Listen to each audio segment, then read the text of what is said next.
भाई साहब का वीडियो ऑफ है।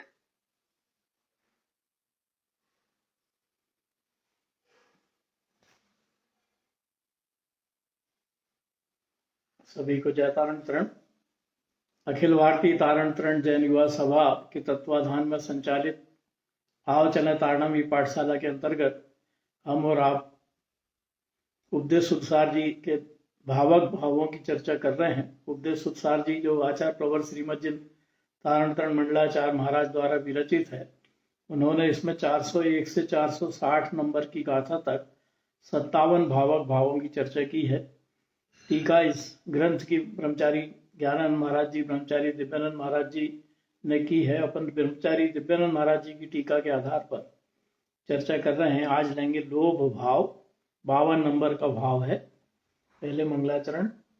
अपानम सोदपानम परमप्पा विमल निर्मलम स्वरूपम सिद्ध स्वरूपम पिछदी नमामि हम देव देवस्या। 454 नंबर की गाथा। लोभ भाव, लोभ सक भी है, लोभ कसाय भी है, दोनों तरह से अपन इसको समझेंगे। लोभम अनृत भावम लोभम परिणाम सयल गलीयम च आवरणम नहुत्तम लोभम गलीयम च ज्ञान सहकारम। अर्थात नाशवान क्षणभंगुर पदार्थ। नाशवान क्षणभंगुर पदार्थ माने हमारे पास जो भी हमें आंखों से दिखाई देता है वो सब पुद्गल स्कंध है, पुद्गल परमाणुओं से बना हुआ पदार्थ या समूह है। तो पुद्गल पदार्थों का समूह जो हमको आंखों से दिखाई देता है, भले ही हमारा शरीर भी हो, तो शरीर भी नाशवान क्षणभंगुर है। कैसे नाशवान क्षणभंगुर है? क्योंकि जब इसमें से जीव निकल जाता है तो एक अंतर मुहूर्त के बाद ही इसमें जीव राशि पैदा हो जाती है और वो जीव राशि इस शरीर को खाना शुरू कर देती है।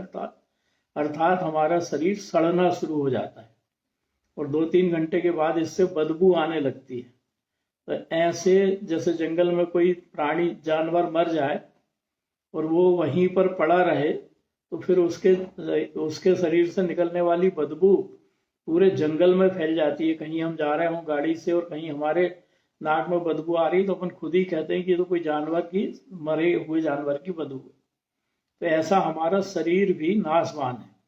इसी तरह जितने भी पदार्थ हमें आंखों से दिखाई देते हैं वो सब पुद्गल के से निर्मित है और पुद्गल भी विनाशिक है, नाशवान है।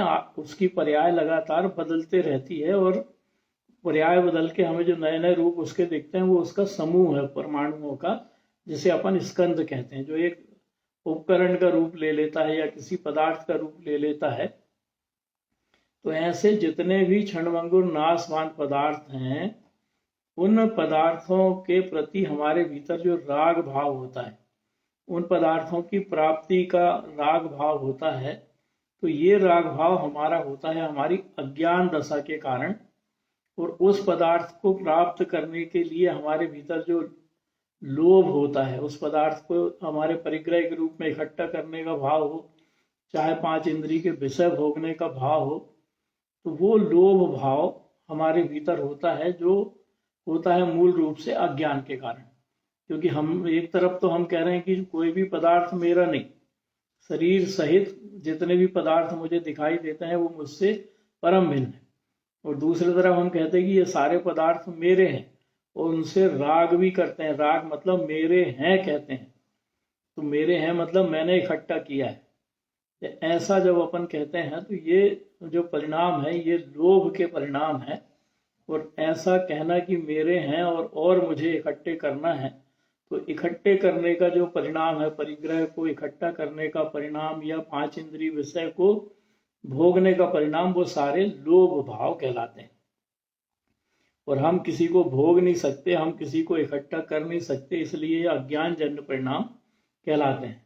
तो अज्ञान भ्रम के कारण हमारी इनमें इष्ट बुद्धि होती है और हम इनको हितकारी मानते हैं। हितकारी क्यों मानते हैं? जैसे हमारे मन में ये विचार रहता है कि अगर हमने धन संपत्ति इकट्ठी नहीं की, लौकिक में करना चाहिए, व्यवहार में कहते भी हैं कि हाँ करना चाहिए भी व्यवहार है, जबकि होती तो वो पुण्य के उदय से।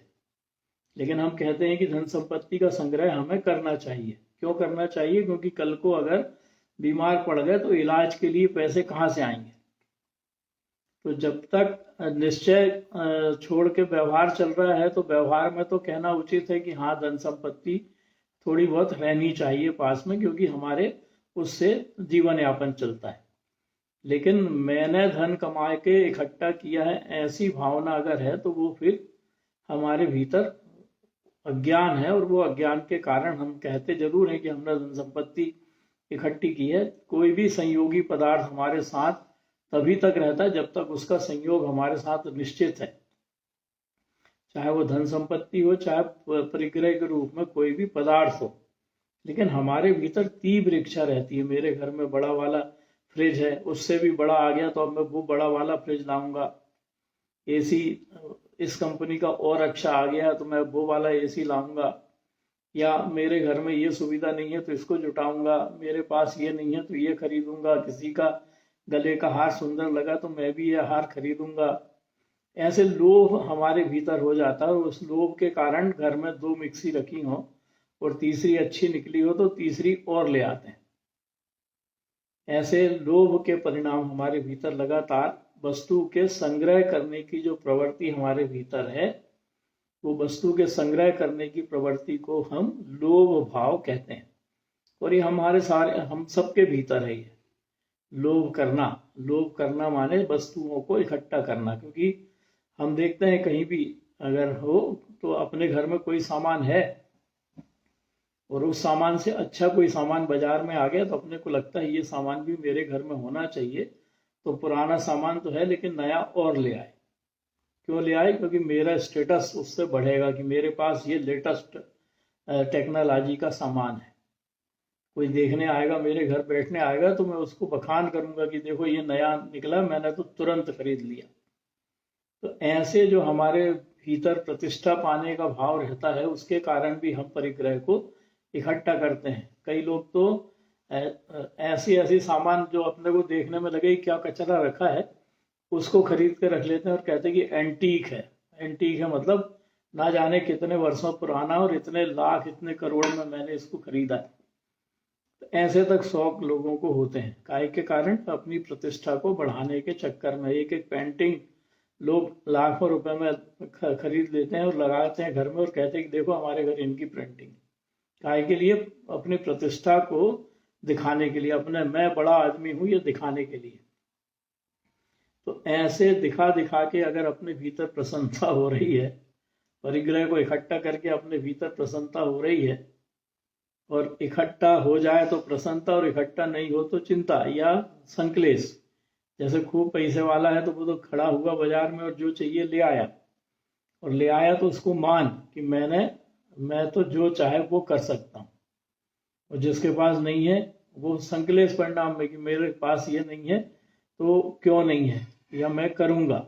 और बीच वाला ऊपर वाले को देख के दुखी होता है, नीचे वाले को देख के सुखी होता है कि इसकी तुलना में मेरे पास बहुत है, और ऊपर वाले को देख के दुखी होता है कि इसकी तुलना में मेरे पास कम है, तो मुझे इसके जैसा बनना है। किसके जैसा? बड़े आदमी जैसा। तो ऐसा जब अपन करते हैं तो उसके कारण फिर लोभ कसाय के साथ मायाचारी भी जुड़ जाती है। और राजवर्तिक में तो जो तीव्र आकांक्षा कहें या ग्रद्धि, ये लोभ की, उसको कृमि रोग के समान ना समाप्त होने वाला या किरकिची रंग के समान ना छूटने वाला, उससे तुलना की है। तो ऐसे लोभ को हमें नहीं करना चाहिए। ज्ञान समुच्चय सार जी में भी गाथा 123 से 129 तक गुरु महाराज ने लोभ की व्याख्या की है कि लोभ, वहां पर तो आध्यात्मिक पक्ष अधिक है, अपन ने व्यवहारिक पक्ष को उसका पकड़ा है कि कौन कौन से लोभ होते हैं जीव को। तो 125 नंबर की गाथा में गुरु महाराज ने लिखा है कि जीव को पुण्य प्राप्ति का लोभ रहता है। जैसे अपन को भी लगता है कि पाप मत करो, पुण्य करो, भैया पुण्य करेंगे तो कम से कम पुण्य का बंध तो होगा, ऐसा लोभ अपने को रहता। तो इसके लिए अपन क्या कर लेते हैं? व्रत नियम संयम अपना लेते हैं। रहते मिथ्या दृष्टि है, व्रत को ही धर्म मानने लगते हैं। तो ये व्रत को धर्म मानने का जो लोभ है, ये लोभ विपरीत श्रद्धान है। मिथ्या दृष्टि इसलिए कहा क्योंकि विपरीत श्रद्धान है, क्योंकि व्रत से धर्म नहीं होता, व्रत से पुण्य का बंध तो हो सकता है अगर मंद कसाय हो तो। मंद कसाय के सही 7 व्रत नियम संयम है तो। जी जय मामा जी जय तांडव। जय तांडव। मामा जी एक चिंतन चलता है कि हमारे भगवंतों ने, तीर्थंकरों ने और सब त्यागी वित्तीय गुरुओं ने, विद्वानों ने ऐसा क्या अक्षय सुख पाया कि जिसके सामने संपदा से वो विमुख हो गए। तो उस सुख को पाने की एक अंदर से एक जिज्ञासा सी रहती है, और मुझे भी बहुत लोभ है विद्वानों का, सत्संगियों का, सधर्मियों का, माँ जिनवाणी का, बहुत ज्यादा लोभ रहता है मामा जी। तो उस सुख को उन्होंने कितना अक्षय सुख होगा वो, जिसके आगे ये संसार की कोई संपदा ही नहीं लगती होगी। ऐसा मेरा चिंतन चलता जिनवाणी रहता है। का लोभ 2 प्रकार का है असल में। जैसे आप अगर जिनवाणी का अध्ययन कर रहे हैं और अपने चिंतन को बढ़ाने के लिए कर रहे हैं, जैसे आपका चिंतन चलता है तो आप चिंतन बढ़ाने के लिए जिनवाणी का उपयोग कर रहे हैं। मैं किसी को बताऊं इस अपेक्षा से आप अध्ययन नहीं कर रहे। जिनवाणी को समझ रहे हैं तो इस अपेक्षा से समझ रहे हैं कि उसके निमित्त से मैं अपने मोक्ष मार्ग को प्रशस्त करूं। तो ऐसा लोभ है तो ये तो प्रशस्त राग है, शुभ राग। और ऐसे शुभ राग के कारण पुण्य तो अपने आप बनता है। शुभ मंद कसाय के परिणाम रहे तो पुण्य को बांधना नहीं पड़ता, वो तो अपने आप बंधता ही बनता है। तो जब मेरे भीतर प्रशस्त राग रहेगा कि मैं जिनवाणी पढ़ूं, अपने आत्मस्वरूप को जानूं, अपने आत्मस्वरूप का चिंतन करूं, मुझे किसी के सामने अपनी विद्वता प्रदर्शित नहीं करनी है, मुझे तो अपने आत्म कल्याण के लिए जिनवाणी को जानना है। तो ऐसा प्रशस्त राग रहे तो कहीं कोई दिक्कत नहीं। लेकिन कईयों के भीतर अप्रशस्त राग रहता है। वो जिनवाणी इसलिए पढ़ते हैं ताकि लोगों को बता सकें। वो जिनवाणी इसलिए पढ़ते हैं कि बहुत सारे गूढ़ गूढ़ अर्थों को पढ़ के और बहुत गूढ़ तरीके से, मतलब ऐसे प्रवचन दें कि आधे लोगों को तो सर के ऊपर से चला जाए, लेकिन लोग कहें कि वाह भाई वाह कितना ज्ञान है। तो ऐसे प्रतिष्ठा पाने के लिए भी लोग इस तरह से अध्ययन करते हैं।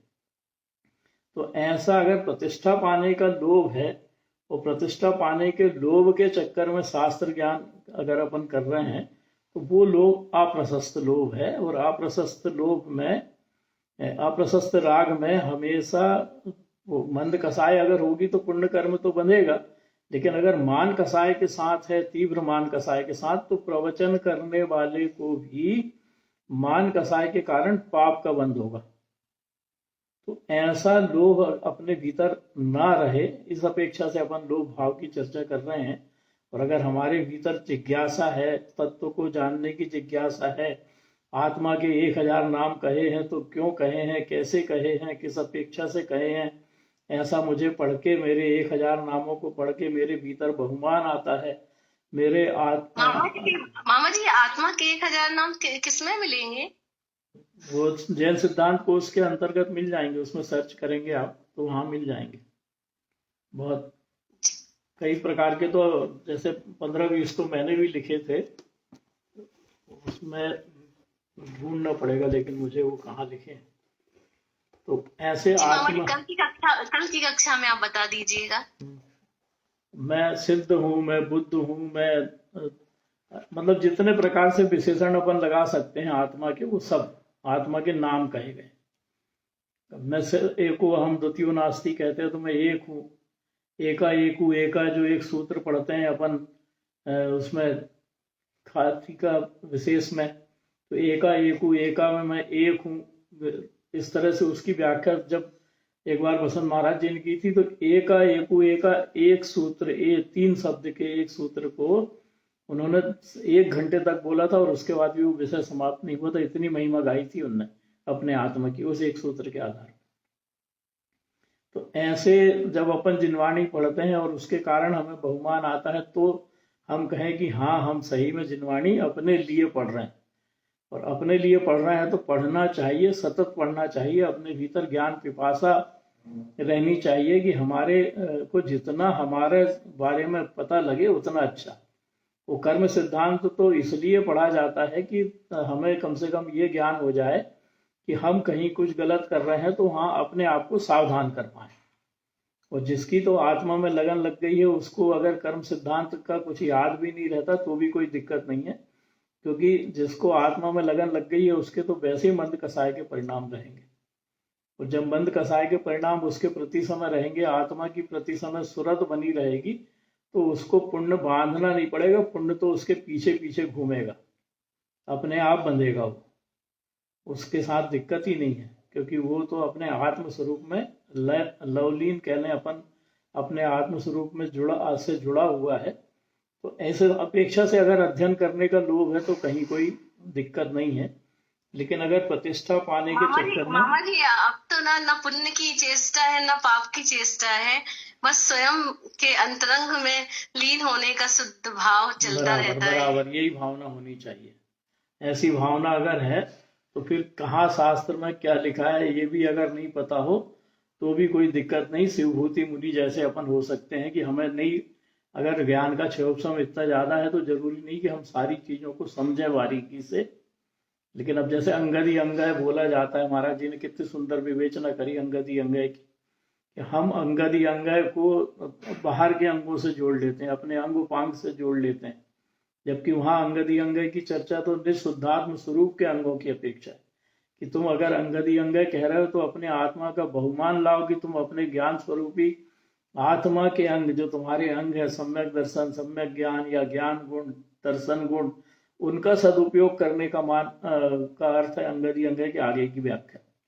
तो उनका सदुपयोग करें मतलब अपने ज्ञान गुण को, अपने ज्ञान गुण को से अपने ज्ञान स्वभावी आत्मा का चिंतन करें, दर्शन गुण से अपने आत्म स्वभावी अपने आत्म स्वरूप का दर्शन करें, सुख गुण से अपने आत्म स्वरूप के सुख का वेदन करें, बाहर में जो पदार्थ हैं उनमें सुख नहीं है, ये चिंतन करते हुए अपने आत्म स्वरूप के सुख का वेदन करें, तो वो अंगदी अंग पढ़ना सफल है। तो ऐसे छोटे छोटे शब्दों के माध्यम से महाराज जी ने, गुरु महाराज ने बहुत सारी चीजें लिखी हैं जो व्याख्या करने वाले अपने गुरु मिलते हैं तो अपने को समझ में आती। तो इसलिए शास्त्र ज्ञान की ललक तो रहना चाहिए, लेकिन वो शुद्ध उपयोग की दशा में या शुभ उपयोग की दशा में रहनी चाहिए, अशुभ उपयोग की दशा में ना रहे। इसी प्रकार जब अपन व्रत आदि लेते हैं तो व्रत आदि लेना क्रियाएं हैं, और क्रियाएं में क्रियाएं करने से कर्म नहीं बनते, कर्म तो बनते हैं उसके पीछे जो हमारी भावना है। जैसे मैंने उपवास कर लिया, तो उपवास करने के पीछे मेरी भावना ये है कि मैं उपवास करके अपने इंद्रियों को बस में करना चाहता हूँ। तो इंद्रियों को बस में करने के लिए उपवास कर रहा हूँ, तो मेरा ये शुभ भाव है। और दिन भर में मंद कसाय के परिणाम करता हूँ, और मंद कसाय के परिणाम करके मैं अपने स्वरूप का चिंतन मनन करता हूँ उस उपवास के निमित्त से, तो ये मेरा शुभ उपयोग है, और इसके कारण मेरे ढेर सारे पुण्य कर्म का बंद होगा, अपने आप होगा। लेकिन मैं किसी को दिखाने के लिए उपवास कर रहा हूँ और 17 लोगों को बता रहा हूँ कि आज तो भैया मेरा एक आसन है, आज तो मैं ये नहीं खाऊंगा, आज तो मैं वो नहीं खाऊंगा, और एक दिन पहले से ही कल मेरे को उपवास करना है, तो एक बार में इतना भोजन कर लिया कि दोनों बार की पूर्ति हो जाए, और कह रहा हूँ कि मैं तो उपवास में हूँ। शाम को फरार भी कर लिया एक आसन के बाद, वो कह रहा हूँ मैं तो उपवास में हूँ, दिन भर टीवी देख रहा हूँ, दिन भर मोबाइल से जुड़ा हूँ, और कह रहा हूँ मैं उपवास में हूँ। तो ऐसा दिखाने के लिए व्रत करने से अंदर में जो भाव चल रहे हैं, कर्म तो उसके अनुसार बनेंगे। अगर ऐसे उल्टे सीधे प्रोग्राम देख रहे हैं और टीवी में बैठ के, तो कहाँ पुण्य बंधेगा, फिर पाप ही बंधेगा, वहां आत्मा की तो सूरत ही नहीं है। और कर रहे हैं व्रत दिखाने के लिए, क्यों? क्योंकि मैं व्रत करूंगा तो मेरे को लोग कहेंगे कि वाह कितना धर्मात्मा है। तो ऐसे व्रत करने से ना करना अच्छा है जिसमें पाप कर्म का बंध होता हो। और प्रतिष्ठा की चाहना में तो व्रत करना भी नहीं चाहिए। अगर प्रतिष्ठा की चाह में ऐसे व्रत कर रहे हैं तो वो पुण्य बंध की जगह और पाप बंध के कारण बनेंगे। पापानुबंधी पुण्य बंधेगा अगर मन कसाय सहित है तो। और पापानुबंधी पुण्य ज्यादा खतरनाक है। कैसे खतरनाक है कि जब अगली पर्याय में वो उदय में आएगा तो उसके निमित्त से पाप का बंध करेंगे हम, और पाप का बंध करेंगे तो फिर उसके बाद वाली पर्याय निश्चित रूप से दुर्गति ही होगी, सदगति नहीं होगी। तो ऐसे पापानुबंधी पुण्य को बांधने से भी बचना चाहिए। तो ऐसे पुण्य प्राप्ति का लोभ हमारे भीतर रहता है। दूसरा है भोग उपभोग, जीवन का लोभ, इंद्रियों का लोभ, 5 इंद्रियों के विषय भोगने का लोभ। 5 इंद्रियों के विषय कुछ चीज देखी, अच्छी चीज दिख रही थी तो उसे बार बार देखने का लोभ, या कोई चीज कभी देखी थी और वो अच्छी लगी थी और उसकी याद आ गई तो उसी की याद में खो गए और उसी में चिंतन मनन चल रहा है। अब वो ऐसा था, वो ऐसा था, वो इसका ये था, उसका वो था, तो उसमें ही लगे हैं। या कोई भोग स्पर्श इंद्री से कभी भोगे थे, उन स्पर्श इंद्री के भोग की याद आ गई तो उसी में उलझ गए, उसी में रम गए। या किसी को देख लिया और फिर स्पर्श इंद्री के भोगने की तीव्र लालसा जाग गई तो कैसे भोगना है, लोभ आ गया अंदर, भोगना है तो कैसे भोगना है, उसके लिए मायाचारी के परिणाम करने लगे। तो इस तरह से 5 इंद्रियों के विषयों के भोग की जब बात आती है, जैसे रसना इंद्री का ले लें अपन, किसी समय कोई भोजन किया था और वो भोजन की याद बनी रहती कि वाह वो तो बहुत सुस्वादु भोजन था, और जब भी उस सुस्वादु भोजन की याद आती है मुंह में पानी आ जाता है, और फिर ऐसा मिले, ऐसी लालसा जाग जाती है, तो ये रसना इंद्री का लोभ हो गया। या फला व्यंजन मुझे ग्रहण करना है तो ग्रहण करेंगे, जब करेंगे संयोग में होगा तब होगा, लेकिन उसके ग्रहण करने का भाव प्रति समय बना रहे, तो ये रसना इंद्री का लोभ हो गया। ऐसे 5 इंद्रियों के विषय भोगने का लोभ हमें रहता है। इसी तरह उपभोग का लोभ, उपभोग मतलब हमारे घर में जो सामग्री है उस सामग्री से और अच्छी सामग्री लाने का लोभ, जिससे हमारी प्रतिष्ठा बढ़े, ऐसी सामग्री इकट्ठी करने का लोभ, धन संपत्ति इकट्ठी करने का लोभ, समाज में प्रतिष्ठा बढ़े इसलिए धन संपत्ति इकट्ठी करना है, दिखावा धन संपत्ति का। या जीवन का लोभ, जैसे अपन ने लिया था पिछले बार कि मैं आरोग्य बना रहूं, मतलब मुझे कोई रोग ना हो, ऐसा लोभ मेरे भीतर रहता है। तो जब रोग ना हो कि मेरे भीतर तीव्र लालसा जाग जाती है तो फिर मैं पहले से इंतजाम करने लगता हूँ काय का, रोग ना हो उसका। तो फिर रोग ना हो उसके लिए मुझे बढ़ाना है, जैसे लौकिक में डॉक्टर कहता है इम्यूनिटी बढ़ाओ, अपनी प्रतिरोधक क्षमता बढ़ाओ। तो प्रतिरोधक क्षमता बढ़ाने के लिए डॉक्टर ने बता दिया ये खाओ तो ये खाओ तो ये खाओ, तो अब उसमें निर्णय मैंने किया नहीं भक्ष है कि अभक्ष, और मैंने उन चीजों को खाना शुरू कर दिया। तो ऐसे भक्ष अभक्ष का निर्णय नहीं रहता फिर, काहे के लिए, निरोगता का लोभ रहने के कारण। फिर मैं खून की कमी आ गई तो मुझे क्या लेना है मैं निर्णय नहीं करता, डॉक्टर ने कहा ये लो और मैंने लेना शुरू कर दिया। क्यों? क्योंकि मेरे शरीर में खून की कमी आ गई तो खून बढ़ाना। तो ऐसे भक्ष अभक्ष का निर्णय अगर मैं नहीं करता हूँ आरोग्य बने रहने के चक्कर में, तो ये आरोग्यता का लोभ मेरे भीतर आता है, जीवन का लोभ, मैं कभी मरूं ही ना। तो ऐसा हो सकता है कि मरूं ना? अरे जितनी आयु है उतनी आयु तो मेरी रहेगी, उसके पहले तो मेरा शरीर मेरे से कोई अलग कर नहीं सकता, और जिस दिन आयु पूर्ण होगी उस दिन मेरे शरीर में मेरे को कोई रोक नहीं सकता। अपन पढ़ते ना, दलबल देवी देवता मात पिता परिवार मरती वीरिया जीव को कोई न राखा नार। किस कहीं का देवी देवता आके खड़ा हो जाए वो किसी को मरने से बचा नहीं सकता, माता पिता खड़े रहे सामने वो बचा नहीं सकते, कोई नहीं बचा सकता। तो फिर जब कोई किसी को बचा ही नहीं सकता तो ऐसे जीवन का लोभ क्यों करना है? अपने को निशंक रहना कि जब आयु कर्म पूरी होगी तब मुझे इस पर्याय को छोड़ना है, और एक को छोड़ूंगा तो दूसरी तो मिलेगी, क्योंकि अपन इतने अच्छे अभी हुए ही नहीं है कि सिद्ध बन जाए, दूसरी पर्याय तो मिलेगी मिलेगी। और वो अब डरना का है, अपन ने जैसे कर्म किए हैं उसके अनुसार मिलेगी, अच्छे किए होंगे तो अच्छी मिलेगी, बुरे किए होंगे तो बुरी मिलेगी, तो फिर डरना क्यों? तो ऐसे जीवन का लोभ अगर हमारे भीतर बना रहता है कि मैं तो मरूं ना, तो ऐसे लोभ के कारण भी पाप का भाव होने के कारण पाप बंध होता है। तो ऐसे परिग्रह बढ़ाने का जो लोभ है उसमें भी अपने को विचार करना चाहिए कि चक्रवर्ती के पास जितना परिग्रह होता है उस परिग्रह की तुलना में हमारे पास उसके राई के दाने बराबर परिग्रह भी नहीं होता। लेकिन जो परिग्रह हमारे पास होता है उसका हमें बहुत अभिमान रहता है। मेरे पास 5 हार है, 3 हार है, 4 हार है, 3 जोड़ी कंगन है, 10 जोड़ी कंगन है, मेरे पास कान के ही 20 प्रकार के हैं, नाक के ही 14 प्रकार के हैं। ऐसे अपने भीतर अभिमान का भाव रहता है। या बड़ा घर हो तो मेरा बड़ा मकान है, 3-4 गाड़ी हो तो मेरे पास 4-5 गाड़ी है। हर चीज का अभिमान रहता है अपने भीतर, काहेगा बाह्य परिग्रह का। अब ये तो विचार करें कि वो बाह्य परिग्रह जो मेरे पास आया है वो तो बासा कलेवा है। जैसे रोटी एक दिन रखी रहे तो वो उसको अपन बासी कहते हैं। क्यों कहते हैं बासी? क्योंकि वो एक दिन पहले बनी थी। ऐसे ही अपन ने पिछले जन्मों में जो कर्म किए थे उन कर्मों के में बहुत सारे पुण्य कर्म भी बांधे थे। तो हमारे वर्तमान में पुण्य कर्म का उदय चल रहा है, लाभांतराय कर्म का क्षयोपशम चल रहा है, भोगांतराय कर्म का क्षयोपशम चल रहा है, उपभोगांतराय कर्म का क्षयोपशम चल रहा है। तो इन तीनों कर्म के क्षयोपशम के कारण घर में सब चीजों की पर्याप्त उपस्थिति है, मतलब मेरे संयोग में सब सामग्री है। भोग सामग्री भी इतनी रखी है कि मैं खा नहीं पाता, उपभोग सामग्री भी इतनी है कि मैं उपयोग नहीं कर पाता, धन संपत्ति भी इतनी है कि तिजोरी भरी है, कोई उपयोग नहीं कर पा रहा।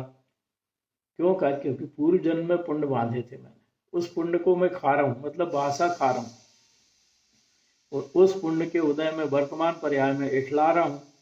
किसी को अपने सामने देख नहीं रहा, किसी को गिन नहीं रहा, अपने मैं ही मस्त हूँ। सब किसी की प्रतिष्ठा पे आँच आए मेरे निमित्त से तो ध्यान नहीं देता, किसी को बुरा भला कहने में मैं चूकता नहीं हूँ। तो क्या बांधूंगा फिर मैं? अपने मान कसाय के चक्कर में पाप कर्म ही बांधूंगा। और जब मेरे पास बहुत कुछ आ जाता है, धन संपत्ति ढेर लग जाती, तो मेरे भीतर फिर प्रतिष्ठा पाने का लोभ आ जाता है। लोग मेरे को बड़ा आदमी कहें, लोग मेरे को बड़ा पद दें, समाज में लोग मेरी बात माने, इस तरह के ढेर सारे नए नए लोभ और आ जाते हैं। और ये नए नए लोभ आने के कारण फिर जीव क्या करता है? इन लोभ के चक्कर में, मान कसाय के चक्कर में पाप कर्म बांधते रहता है। तो हमें लोभ करके पाप का कर्म बांधना है या हमें लोभ छोड़ के पुण्य कर्म बांधना है, ये हमारे ऊपर है, हमारे खुद के भावों के ऊपर है कि जो हम बांधना चाहते हैं वो बांध सकते हैं और उसके अनुसार अगली गति की तैयारी अपन कर सकते हैं। इस तरह से लोभ शक और लोभ कसाय दोनों की चर्चा संक्षेप में अपन ने करी, क्योंकि ये भाव जितने भी हैं, ये भाव, लोभ भाव हमेशा दुखदाई है। दुखदाई क्यों है? क्योंकि इससे पाप का बंध होता है, पाप कर्मों का बंध होता है। और जब पाप कर्मों का बंध होगा तो जिसका भी अपने को अभिमान रहेगा उसके कारण हमें उस कर्म का आवरण बढ़ेगा। जैसे मैंने खूब पढ़ लिया, खूब ज्ञान हो गया मेरे को, और मैं लोगों को बहुत अच्छे से समझाने लगा, तो मेरे को ज्ञान का अभिमान हो जाएगा। तो ज्ञान का अभिमान होने के कारण मेरे ज्ञानावर्णी कर्म का बंध होता रहेगा। क्यों? क्योंकि मैं एक तो प्रवचनकार अपने आप को बड़ा ज्ञानी मान रहा हूं, तो वो जो ज्ञानी मान रहा हूं उस ज्ञान के चक्कर में मैं बिना कुछ करे अपने ज्ञानावर्णी कर्म का बंध करता रहूंगा ज्ञान भाव के कारण। या पर पदार्थों में सुख मान रहा हूं तो ये विपरीत मान्यता होगी, पदार्थों में सुख मान रहा हूं जबकि वो सुख है ही नहीं, वो तो सुखाभास है जो मेरे भीतर उसके प्रति राग भाव के कारण। तो ऐसे सुखाभास को सुख मान के अगर मैं भोग रहा हूं, मतलब कोई भी चीज भोग रहा हूं उसमें सुख मुझे लग रहा है, किसी चीज का उपभोग कर रहा हूं उसमें मुझे सुख लग रहा है, तो ऐसा सुख अगर मुझे लग रहा है तो मैं भोगंतराय कर्म का, उपभोगंतराय कर्म का बंध तो कर ही रहा हूं, उसके साथ तीव्र दर्शन मोहनी कर्म का बंध कर रहा हूं। और दर्शन मोहनी कर्म का बंध के साथ जितनी भी क्रिया है उसके कारण चारित्र मोहनी कर्म का बंध करूंगा। तो ऐसे मैं अगर सतत रूप से कर्मों का बंध, अशुभ कर्मों का बंध करूंगा तो मैं कहाँ की तैयारी कर रहा हूं? फिर निचली गतियों की। तो ये हमारे ऊपर है कि हम कहाँ जाना चाहते हैं। जहाँ जाना चाहते हैं उस हिसाब से अपन अपने भाव रखें, ये अपन जिनवाणी से सीख सकते हैं। अगला भाव है भय भाव। भय भाव को अपन ने भय शक भाव को भय संज्ञा के साथ अपन ने ले लिया था। अब 54 नंबर का भाव है मनोरंजन राग भाव। किसी का लोभ को लेके कोई प्रश्न हो तो अपन ले सकते हैं, फिर आगे का भाव करेंगे। 54 नंबर का भाव मनोरंजन राग। मनरंजन राग भाव कहना है। मनरंजन राग को मनरंजन गारव भी कहा है, इसमें आया भी है पद में, मनरंजन गारव उत्तम गारव परिणाम कलिष्ट गलीयम च आवरणम नहुदिठम ज्ञान सहावेन कम संक्षिप्नम। अर्थात मन के विचारों को अज्ञानता पूर्वक अपने विचार मान कर। अब यहाँ पर ज्ञान धारा और कर्म धारा दो आ गई। क्या लिखा गुरु महाराज जी ने? मन के विचारों को अज्ञानता पूर्वक अपने विचार मानकर मन के विचार या इच्छाओं या मन में जो उठ रही है चाह, उनके पूरे होने पर प्रसन्नता का भाव आना, प्रसन्न होना, पूरे होने पर प्रसन्न होना, वो कहलाता है मनरंजन गारव भाव। मनरंजन गारव भाव। और अगर पूर्ति ना हो तो होते हैं संक्लेश परिणाम। मन में जो विचार आ रहे हैं उनकी पूर्ति हो जाए तो प्रसन्नता, और मन में जो विचार आ रहे हैं उसकी पूर्ति ना हो तो संक्लेश परिणाम, दुखी हो जाते हैं अपन तुरंत। तो ऐसे मन की संतुष्टि के लिए या मन की प्रसन्नता के लिए हम नाना प्रकार के कर्म करते हैं। शुभ कर्म भी करते हैं, अशुभ कर्म भी करते हैं, और उसके कारण पूरा हो जाने पर, वो कर्म जो किया उसके पूरे हो जाने पर हमारे भीतर क्या आता है? प्रसन्नता का भाव आता है। वो प्रसन्नता के भाव के पीछे रहती है मान कसाय, मैंने ऐसा कर लिया। तो ऐसी मान कसाय रहती है, उसको कहते हैं मनरंजन गारव, मान को, जो अपने भीतर प्रसन्नता का भाव आया। और ऐसे मन में उठने वाले भावों को कहते हैं मनरंजन राग भाव, मतलब मन को प्रसन्न करने के भाव। और इसी उपदेश शुद्ध सार में गुरु महाराज ने मनरंजन गारव को 157 से 170 नंबर तक की 14 गाथाओं में बहुत अच्छे से समझाया है, बहुत विस्तृत वर्णन किया मनरंजन गारव का। क्यों? क्योंकि ये इतना खतरनाक है कि इससे हम हमेशा अशुभ कर्मों का बंद करते हैं, मन के चक्कर में फंस के अशुभ कर्मों का बंद करते हैं और अपने दुर्गतियों में जाने का इंतजाम करते हैं। इसलिए मनरंजन गारव को पाप बंध का कारण कहा है। अब देखो, अपन देखें ज्ञान धारा और कर्म धारा, दो धाराएं होती हैं।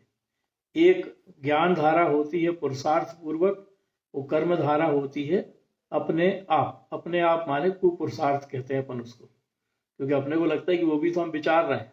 तो जैसे कर्म उदय में आया कोई क्रोध कसाय का, कर्म उदय में आया कोई शत्रु मेरे सामने आया और उस शत्रु को देख के मेरे भीतर उसके प्रति द्वेष के भाव हो गए। तो वो द्वेष के भाव आने के पीछे कर्म कौन सा है? मेरा पूर्व जन्म में उसके प्रति द्वेष भाव से बांधा गया कर्म। तो मेरे भीतर दो चीजें उस समय आएंगी, एक तो अहंकार आएगा, मान कसाय, और दूसरा आएगा क्रोध, उसको देख के क्रोध। तो ये क्रोध के जो परिणाम आए, ये काय के कारण आए? मेरे पूर्व में बांधे गए कर्म के उदय के कारण। अब दो स्थिति हो सकती है। एक तो ये हो सकती है कि उस क्रोध में मैं उससे लड़ाई करना शुरू कर दूं, तू यहाँ क्यों आया, तूने ये किया था, तूने वो किया था, तुझे तो मैं घर में घुसने नहीं दूंगा, तू मेरे घर आया क्यों? या मैं तुझे फिर और ज्यादा क्रोध आ जाए तो मैं तेरे को नेस्तनाबूद कर दूंगा, तुझे ये कर दूंगा, तुझे वो कर दूंगा। तो एक तो ये हो गया कि उस क्रोध कसाय के उदय में हमने क्रोध किया और उस क्रोध में जुड़ गए। मतलब हमने क्या किया? आग जलनी शुरू हुई थी, क्रोध रूप आग जलनी शुरू हुई थी, और हमने उसमें घी डाल दिया, मतलब उसको तेज कर दिया, उसी में उलझ गए। तो ये होती है कर्म फल चेतना, मतलब कर्म के फल में हमारी चेतना जुड़ गई। तो इसके कारण अपन को कौन से कर्म का बंध होगा? जब क्रोध के उत्पन्न होने पर हम उस क्रोध में जुड़ जाएंगे, तो कौन से कर्मों का बंध करेंगे अपन? बताएं कोई। क्रोध में उलझ जाएंगे तो कौन से कर्म का बंध करेंगे?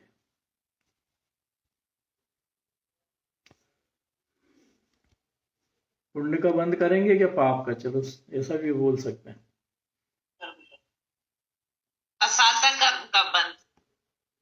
असाता कर्म का बंध होता है संक्लेश परिणाम में। आप बंद करें।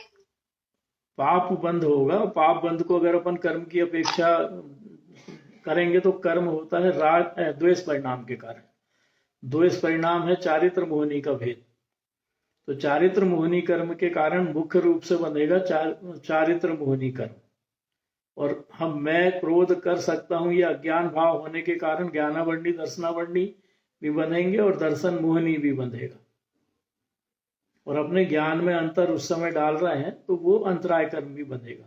और ये सब परिणाम हमारे अशुभ परिणाम है, इनके कारण फिर असाता वेदनी कर्म बनेगा और अशुभ नाम कर्म और नीच गोत्र बनेगा। घातीय कर्म की जो बंधने की प्रवृत्ति है वो हमारे अघातीय कर्म की बंधने की प्रवृत्ति घातीय कर्म के ऊपर निर्भर करती है कि घातीय कर्म में कितनी तीव्र कसाय है, उसके अनुसार हमारे अशुभ नाम कर्म, असाता वेदनी और नीच गोत्र बनता है। और अगर अपने मंद कसाय के परिणाम है तो चारित्र मोहनी कर्म भी की प्रकृति भी मतलब कम परमाणु उसके बनेंगे जैसे अपने भाव होंगे उस अपेक्षा से। और मंद कसाय के परिणाम होंगे तो अपने आप न क्रोध होगा, न मान होगा, न माया होगी, न लोभ होगा तीव्र। तो जब चारों कसाय मंद रहेंगी तो फिर वहां पर साता वेदनी, उच्च गोत्र और शुभ नाम कर्म बनता है। तो यहाँ पर अपन उसको पुण्य पाप की अपेक्षा लें तो जब हम कर्म फल चेतना में उलझेंगे तो हमें कौन सा कर्म बंधेगा? पाप कर्म। अब अगर अपन इसमें दूसरा पहलू लें, दूसरा पहलू क्या लें कि मेरे कर्म का उदय आया, उसके कारण मेरे को क्रोध कसाय आई।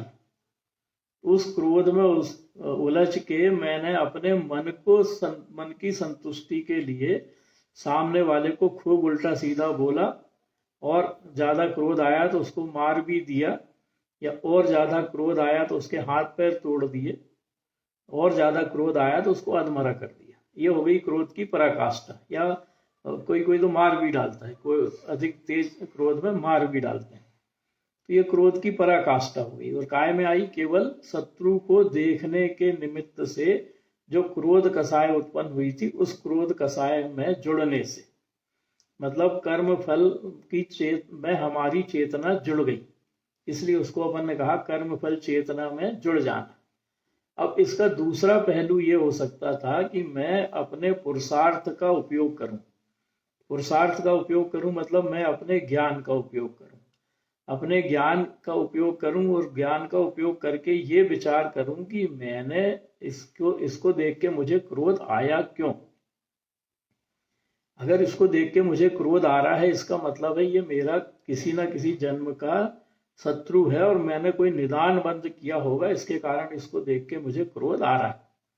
और अब अगर मैं इस क्रोध में उलझूंगा तो क्रोध में उलझने के कारण मैं फिर से उसी जाति के नए कर्म बांधूंगा, मतलब जो पाप कर्म उदय में आया है उसी के कारण और नए पाप कर्म बांध लूंगा। तो क्यों ना मैं इस क्रोध को छोड़ दूं, मुझे अब कोई बदला नहीं लेना। क्यों? क्योंकि मुझे तो अब मोक्ष की दिशा में आगे बढ़ना है, मुझे तो सम्यक दर्शन प्राप्ति की दिशा में आगे बढ़ना है।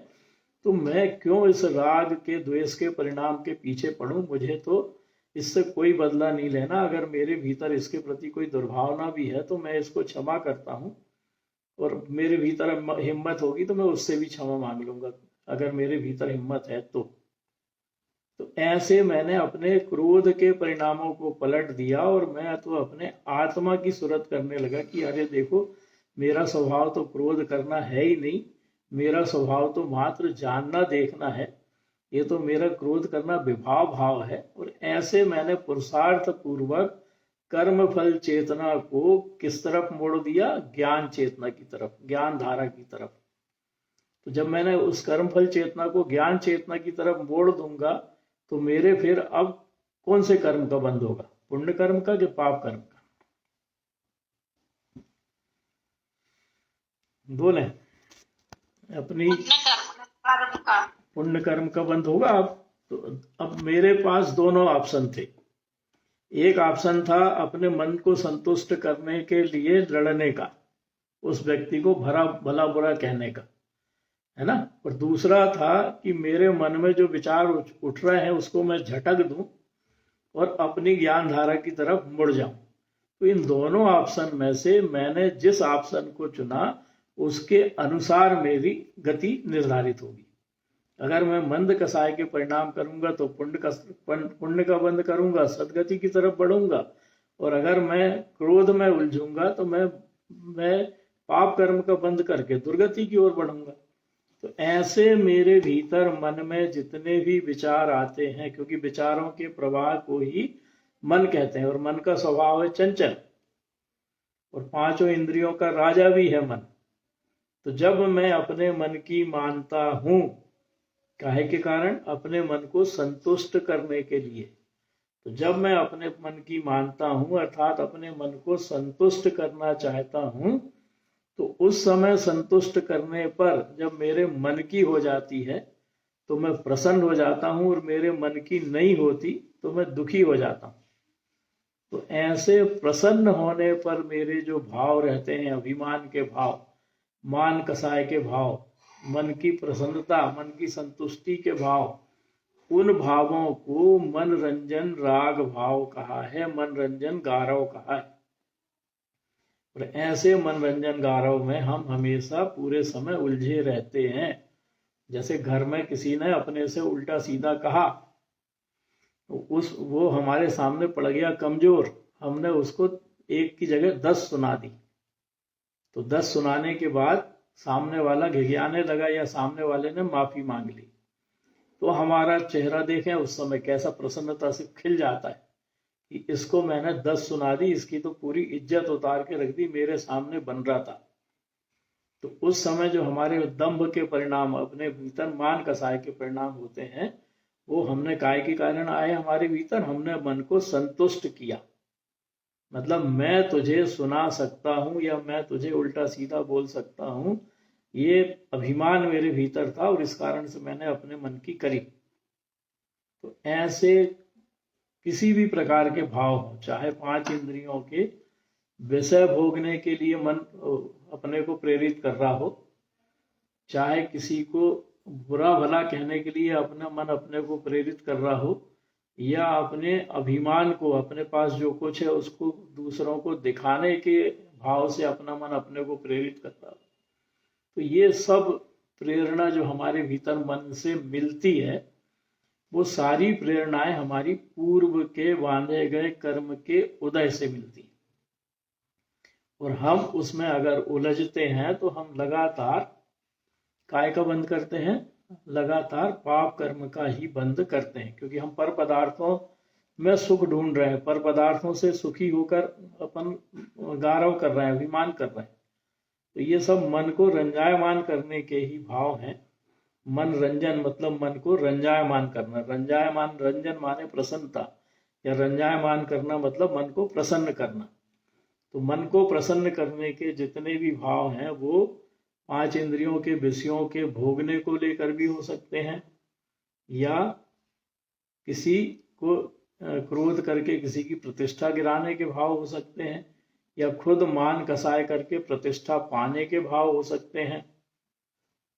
तो प्रतिष्ठा पाने का मान लो किसी के भीतर भाव है, तो वो व्रत नियम संयम करने लगा, लोग मेरे को धर्मात्मा कहें, धर्मात्मा कहेंगे तो मेरे मन की हो जाएगी, मतलब मैं चाहता हूं कि लोग मेरे को धर्मात्मा कहें, और मेरे भीतर भरी है पूरी विपरीत मान्यताएं। विपरीत मान्यताओं को तो मैंने छोड़ा नहीं, मतलब मिथ्या दर्शन को छोड़ा नहीं, वो व्रत नियम संयम करने लगा, उपवास करने लगा, मंदिर जाने लगा, लोग ऐसे समय जाने लगा जब ज्यादा लोग मंदिर में हो ताकि लोग मेरे को देखें। बैठ के किताब खोल के बैठ गया कि लोगों को लगे मैं स्वाध्याय भी कर रहा हूं, जबकि मुझे खुद को नहीं पता मैं क्या पढ़ रहा। उपवास करने लगा, तो इससे लोभ क्या है, मेरी प्रतिष्ठा बढ़ेगी, और मेरी प्रतिष्ठा बढ़ेगी तो मेरा मन प्रसन्न होएगा। तो ऐसे मन को रंजायमान करने के लिए मन अगर व्रत तप आदि ग्रहण करने की प्रेरणा देता है तो उस प्रेरणा को हम ग्रहण कर लेते हैं, और प्रेरणा को ग्रहण करके हम करने लगते हैं व्रत तप। ऐसे व्रत तप करने से, क्रिया करने से तो कुछ लाभ होने वाला नहीं है, क्योंकि जो कर्म बंधेंगे वो तो हमारे कैसे भाव हैं उसके आधार पे बंधेंगे। तो अगर अंतर में मान कसाय तीव्रता से बैठी हुई है तो व्रत नियम संयम करने के बाद भी पाप कर्म का ही बंध होगा। और इसके चक्कर में लोग तो साधु बन जाते हैं, प्रतिष्ठा पाने के चक्कर में तप करने लगते हैं, मिथ्या दृष्टि रहते हैं, लेकिन ऐसा तप करते हैं कि लोग चमड़ी को चीर के नमक भर मिर्ची भर दें तो भी उफ ना करें, ऐसी तपस्या करते हैं। कई ऐसी तपस्या करते हैं ज्ञान बढ़े मेरा, तो 11 अंग 9 पूर्व के पाठी तक हो जाते हैं। 11 अंग 9 पूर्व चतुर्थ काल में होता है हालांकि ये, क्योंकि पंचम काल में तो इतना क्षय उपशम ही नहीं है ज्ञान का कि 11 अंग 9 पूर्व के पाठी हो पाए। लेकिन चतुर्थ काल में ऐसे ऐसे द्रव्यलिंगी मुनि होते हैं जो 11 अंग 9 पूर्व का जिनको अध्ययन रहता है, और उतने इतने प्रकांड विद्वान होने के बाद भी वो आत्मा शरीर को एक मानने के कारण, मतलब मैंने पढ़ा इसलिए मुझे ज्ञान है, ऐसा मानने के कारण उनके मिथ्यात्व का सद्भाव रहता है। और उस ज्ञान और तपस्या के कारण वो कहाँ तक चले जाते हैं, कहाँ तक चले जाते हैं वो ऐसे साधु? देवगति में कितने ऊपर तक जाते हैं? 9वें ग्रह तक चले जाते हैं। 9वें ग्रह तक। तो ऐसे साधु 9वें ग्रह तक चले जाते हैं। काय के कारण? मिथ्या भाव को करके, वो तपस्या करके 11 अंग 9 पूर्व के पाठी बन के, और फिर वहां से अगर वहां पर भोग भोगने में लग गए, भोग में ही लगे रहे, अपने आत्मा की क्षण मात्र को भी सुरत नहीं करी, तो सारा पुण्य उनका भोग भोगने में नष्ट हो जाता है। और वहां से चल के फिर कहाँ चले जाते हैं? स्थावर गति में जाते हैं। तहते चय थावर तन धरे, यो परिवर्तन पूरे करे। तो हमें अगर अपने मन में इस तरह के विचार उठ रहे हैं, क्योंकि हर तरह की तो अपने साथ है, अपने साथ शरीर लगा है, तो अपन शरीर को सजा धजा के रखते हैं, खूब गहने पहनेंगे, अच्छे अच्छे कपड़े पहनेंगे। क्यों पहनते हैं? क्योंकि लोग मेरी बड़ाई करें, मेरी प्रशंसा करें, कितना सुंदर हूं मैं, या मेरे मान को बढ़ाएं, कितने तेरे पास जेवर हैं, या कपड़े को देख के कहें कितनी सुंदर तेरे कपड़े हैं। तो इस तरह से हमारे भीतर शरीर को सजा के भी प्रतिष्ठा पाकर मन को संतुष्ट करने का भाव रहता है कि जब लोग मेरी प्रशंसा करेंगे तो मैं प्रसन्न होऊंगा, मतलब मेरे भीतर मन मेरा प्रफुल्लित होगा। तो उस चक्कर में मन की मानते हैं, अच्छे से तैयार होते हैं, तैयार होके बाहर निकलते हैं। तो ये भी तो हमारे भीतर क्या है? ये मिथ्या मान्यता ही है कि हम शरीर को श्रृंगारित करके उससे प्रतिष्ठा पाने की बात कर रहे हैं। जबकि प्रतिष्ठा तो कई बार अपन देखते हैं कि जिसको अपन पसंद नहीं करते वो अपने को कहीं मिल जाए और खूब जेवरों से लदा फदा हो, खूब सुंदर कपड़े पहने और सही में अच्छा लग रहा हो, उसके बाद भी अपने मुंह से बोल नहीं फूटता उसके लिए कि तुम अच्छे लग रहे हो। क्यों? क्योंकि हम उसको पसंद नहीं करते। तो ऐसे अगर यशः प्रकृति नाम कर्म का उदय नहीं होगा तो प्रतिष्ठा भी नहीं मिलने वाली है। तो फिर ऐसे मन को भ्रमाना क्यों कि मेरी प्रशंसा होगी, मेरी प्रतिष्ठा बढ़ेगी? अरे वो तो कर्मोदय जन्म है। इसी तरह से एक कर्म होता है जिसके निमित्त से लोग किसी प्रकार से, कोई रूप नहीं हो, कुछ नहीं हो, वो धन संपत्ति नहीं हो, लेकिन ऐसे व्यक्ति को फिर भी सब लोग पसंद करते हैं। और एक ऐसा व्यक्ति होता है जिसके पास रूप भी है, ज्ञान भी है, लेकिन उसके कर्म का उदय ऐसा चलता है कि उसको कोई पसंद नहीं करता। तो ऐसे भी कर्म है जिसके कारण से लोग सबके द्वारा पसंद किए जाते हैं, और सबके द्वारा पसंद नहीं करके सब लोग पसंद भी नहीं करते। है किसी को याद कौन सा कर्म है? आधे और अनाधे है शायद।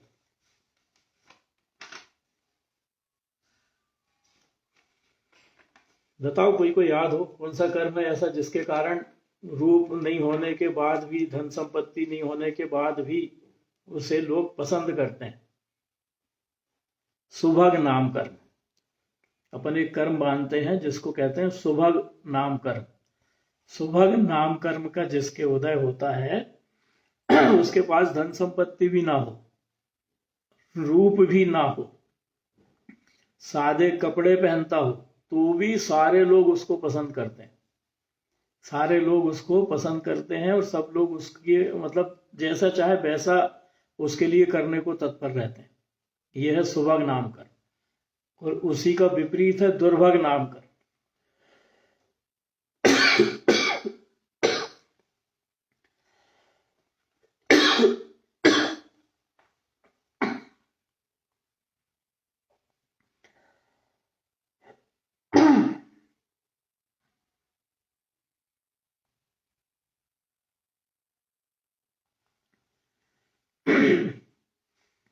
तो दुर्भग नाम कर्म ऐसा है कि मैं खूब सुंदर भी हूं, मेरे पास खूब खूब अच्छे अच्छे कपड़े भी हैं, खूब सारे जेवर भी हैं, सब कुछ है, लेकिन मेरे दुर्भग नाम कर्म का उदय है, तो मुझे किसी का स्नेह नहीं मिलेगा, कोई मेरी प्रशंसा नहीं करेगा। हालांकि प्रशंसा का संबंध यश और अयश नाम कर्म की प्रकृति से है, लेकिन स्नेह मिलना नहीं मिलना सुभग और दुर्भग नाम कर्म के ऊपर, कि दुर्भग नाम कर्म का अगर उदय है तो कोई मेरे को अपना स्नेह देगा नहीं, और मेरे सुभग नाम कर्म का उदय है तो स्नेह मेरे पास अपने आप आएगा, मतलब सब लोग मुझे स्नेह देंगे।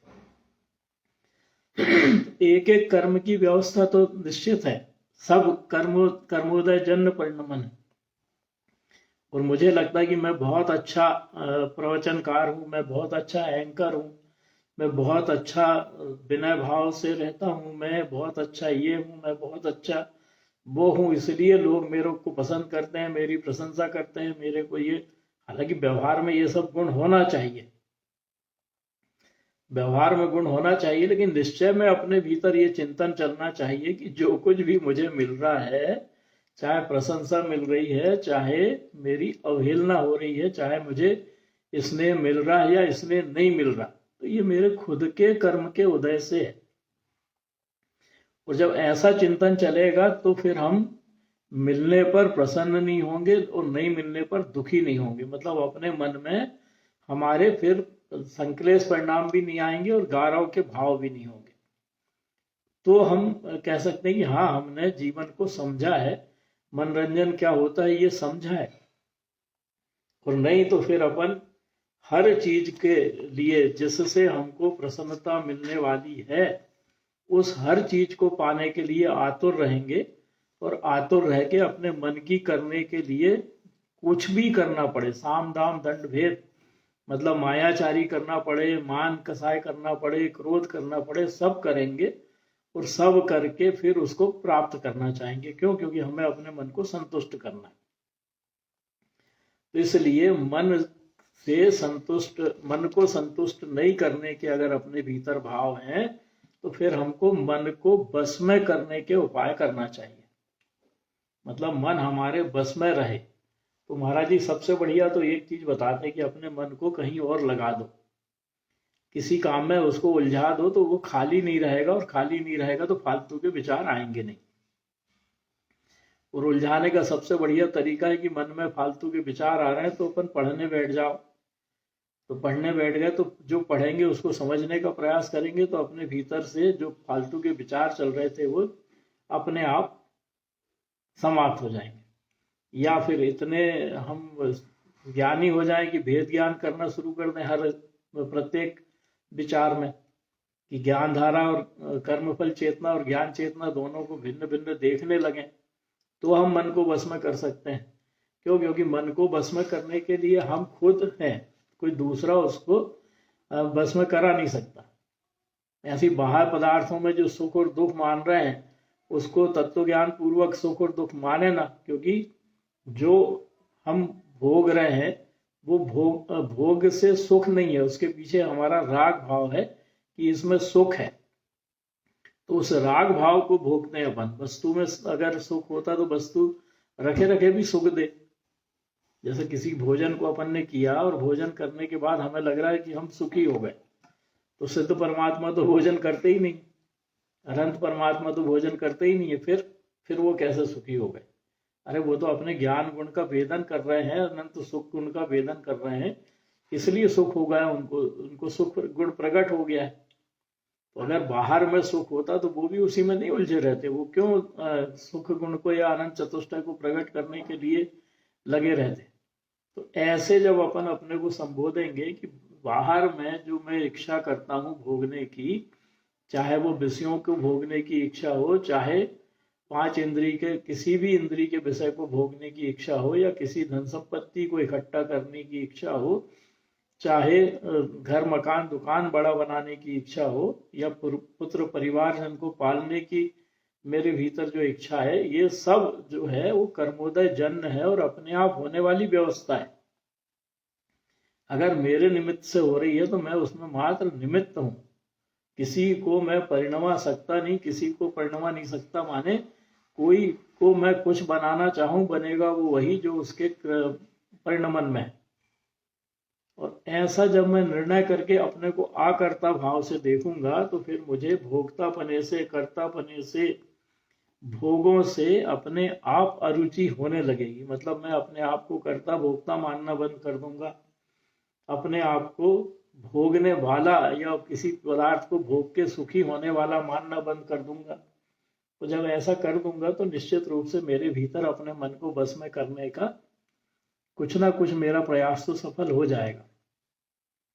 दूसरा, अपने मन को बस में करने के लिए मन जो कह रहा है उसको करें नहीं, मतलब व्रत नियम संयम अपन अपना लें, थोड़े बहुत नियम से रहने लगे, मन के कहने पे नहीं चले। मन के कहने पे नहीं चले माने मन में जो विचार आ रहे हैं उसके लिए हम भेद ज्ञान करें कि ये विचार जो आया है वो मुझे करना चाहिए या नहीं, मतलब इस दिशा में जो विचार आया उसमें आगे बढ़ना चाहिए या नहीं। या फिर मन की मॉनिटरिंग करना शुरू कर दें, जैसे अपन घर में बच्चों को देखते रहते हैं कि बच्चा क्या कर रहा है, कहीं कोई गलत काम तो नहीं कर रहा, या कहीं उलझा तो नहीं है किसी के साथ, कहीं जाता आता तो नहीं है, देखते रहते ना, मॉनिटरिंग करते हैं उसकी।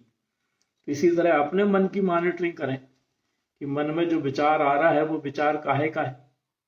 कहीं सप्त व्यसन का विचार है तो क्यों है, या चोर 5 पाप का विचार है तो क्यों है, या 4 कसाय का विचार है तो क्यों है, या इच्छा है तो क्यों, क्योंकि यही तो है केवल 5 पाप के भाव, सप्त व्यसन के भाव, या 4 कसाय के भाव, या इच्छा का भाव। पर 10 धर्म कहते हैं तो 10 धर्म में काय का निषेध है, 5 पाप का निषेध है, 4 कसाय का निषेध है और इच्छा का निषेध है। तो हमारे 10 धर्म हो जाते हैं। अभी चल भी रहे वर्तमान में माघ उसमें जो आते हैं 10 लक्षण धर्म, उसमें तीसरा दिन है आज। तो ऐसे जब अपन विचार करने लगेंगे कि हमारे पाप भाव हो रहे हैं, मुझे नहीं करना चाहिए, या मेरे कसाय के भाव हो रहे हैं, मुझे नहीं करना चाहिए, या मेरे मन में उठने वाली इच्छा गलत इच्छा है, नहीं होनी चाहिए, या व्यसनों में उलझने की इच्छा हो रही है तो वो नहीं होनी चाहिए, ऐसा जब मैं अपने मन की मॉनिटरिंग करने लगूंगा तो निश्चित रूप से अपने मन को मैं समझाने में सक्षम होऊंगा। और मन को समझा लूंगा तो फिर मेरे मनोरंजन गारव वाले राग भाव नहीं होंगे। ये करके अपन अपने मन की संभाल कर सकते हैं। ऐसा गुरु महाराज का अपने सबको संदेश है। किसी का कोई प्रश्न हो तो अपन ले सकते हैं इसमें, फिर अपन चलते हैं स्तुति की। मामा जी बहुत ही सुंदर मार्गदर्शन दिया आज की चर्चा के माध्यम से। जी, आपके ज्ञान की कोटि कोटि अनुमोदना है। निज निधि निज में बताई, यह अनंत उपकार है, इसके लिए जिन वाणी माँ को वंदना सतबार है, वंदना सतबार है।